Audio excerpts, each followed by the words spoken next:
ஈரோடு அருகே மேம்பால பகுதியில் தங்கியுள்ள தொழிலாளியின் 1.5 வயது பெண் குழந்தை கடத்தப்பட்ட சம்பவம் பரபரப்பை ஏற்படுத்தியுள்ளது.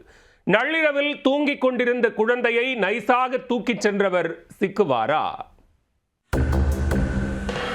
ஈரோடு மாவட்டம் சித்தோடு கோணவாய்க்கால் பகுதியில் மேம்பாலம் அமைந்துள்ளது.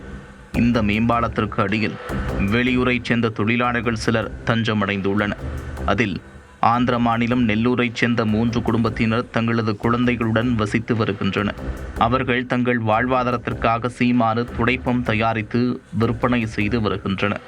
நாடோடிகள் போன்று பல்வேறு இடங்களுக்கு சென்று வரும் இவர்கள் தற்போது சித்தோடு பகுதியில் குடும்பத்துடன் தங்கியுள்ளனர்.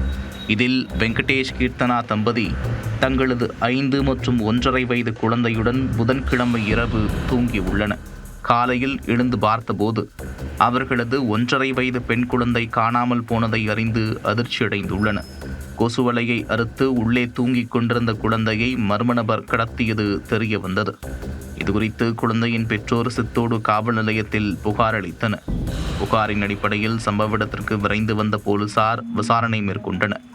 மேம்பால பகுதியில் சிசிடிவி கேமரா எதுவும் இல்லாத நிலையில் அதன் சுற்றுவட்டாரத்தில் உள்ள சிசிடிவி கேமரா காட்சிகளை ஆய்வு செய்து விசாரணையை தீவிரப்படுத்தினர்.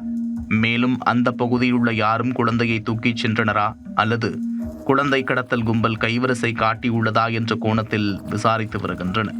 வயிற்று பிழைப்புக்காக குழந்தைகளுடன் ஊர் விட்டு ஊர் வந்து மேம்பாலத்திற்கு அடியில் கூடாரம் அமைத்து ஆந்திர தொழிலாளர்கள் வேலை செய்து வருகின்றனர். இந்த சூழலில் 1.5 வயது பெண் குழந்தை காணாமல் போனதால் ஒட்டுமொத்த குடும்பத்தினரும் நிலைகுலைந்து போய் உள்ளனர். நள்ளிரவில் நைசாக வந்து கடத்தலில் ஈடுபட்டவரை பிடித்து குழந்தை மீட்கப்படுமா